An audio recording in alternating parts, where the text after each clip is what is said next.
মাছে ভাতে বাঙালি আমরা মাছ খেতে আমরা খুব পছন্দ করি। সবসময় আমরা বাঙালিরা প্রতিদিনকার আয়োজনে থাকবে মাছের রেসিপি। তাই আজকে আমাদের পছন্দের মাছ দিয়ে পছন্দের তরকারি রান্না করব। চলুন তাহলে মূল পর্বে চলে যাচ্ছি।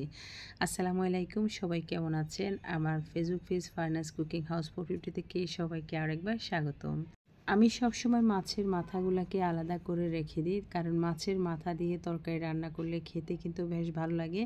তো একটা ইলিশ মাছ নিয়েছিলাম 900 গ্রামের, সেখান থেকে মাথাটা রেখে দিয়েছি, লেজটা রেখে দিয়েছি, আর একটু মাছ রেখে দিয়েছিলাম।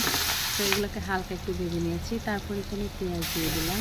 পেঁয়াজটাকে একটু ভাজা হয়ে আসার পরে দিয়ে দিয়েছি হলুদ গুঁড়া, মরিচ গুঁড়া, সামান্য একটু জিরা আর ধনিয়া দিয়ে দিচ্ছি। এটা অপশনাল জিরা ধনিয়াটা, যাতে আমি এখানে সবজি অ্যাড করতেছি সেই ক্ষেত্রে এই জন্য আমি এখানে জিরা ধনিয়াটা দিয়ে দিলাম। আপনার চাইলে দিতে পারেন, না চাইলে না। তবে ইলিশ মাছ শুধু খালি রান্না করেন সেক্ষেত্রে আপনার জিরা ধনিয়াটা অনেকে কিন্তু দিয়ে থাকে না। যাতে আমি এখানে সবজি অ্যাড করতেছি সেই ক্ষেত্রে আমি এখানে অল্প পরিমাণে একটু জিরা ধনিয়ার গুঁড়াটা দিয়ে দিয়েছি।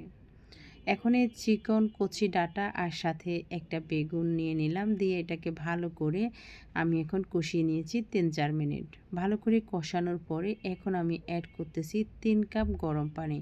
আমি সব সময় রান্নার কাজে গরম পানিটা ব্যবহার করে থাকি। তো ওটা দিয়ে আরও 4-5 মিনিট রান্না করলাম। ডাটাটা সিদ্ধ হওয়া মানে 50% সিদ্ধ হয়ে যাওয়ার পরে এখন দিয়ে দিব আমি এখানে মাছগুলা দিয়ে দিব, যাতে এবার মাছের স্বাদটা ডাটার সাথে মিশে যায়।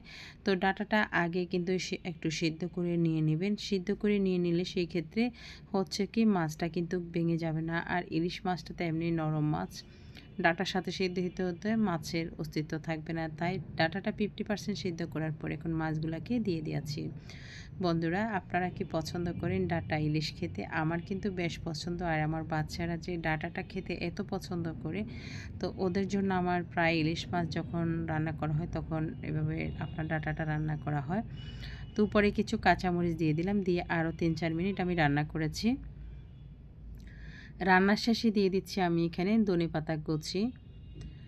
তারপর দিয়ে দিব আমি এখানে, আমাকে সব সময় দেখতাম যে কোনো মাছ রান্না করার শেষে একটু রোস্টেড ভাজা জিরা গুঁড়া দিয়ে দিত। তো আমি এখানে এই ভাজা জিরা গুঁড়া দিয়ে দিচ্ছি। ভাজা জিরা গুঁড়ো দেওয়ার পরই কিন্তু চুলাটাকে বন্ধ করে দিবেন। তা বন্ধ করে দেওয়ার পরে 3-4 মিনিট পরে আপনি যখন ঢাকনাটা খুলে দেখবেন, তখন সুন্দর একটা একদম গ্রান ছড়িয়ে পড়ছে মাছের আর ভাজা জিরে গুঁড়ের। তো বন্ধুরা, আজকের এই ডাটা ইলিশ রেসিপিটা কেমন হলো অবশ্যই কমেন্টসে জানাবেন। ভিডিওটি ভালো লাগলে লাইক, কমেন্ট এবং শেয়ার করবেন। আপনাদের টাইমলাইনে রেখে দিতে পারেন। এভাবে আপনাদের পরিবারকেও রান্না করে খাওয়াতে পারেন। নিত্য নতুন যে কোনো সহজ রেসিপি আপনাদের নোটিফিকেশানে পৌঁছে যাওয়ার জন্য আমার ফেসবুক পেজটাকে ফলো দিয়ে সাথে থাকবেন। আসসালাম।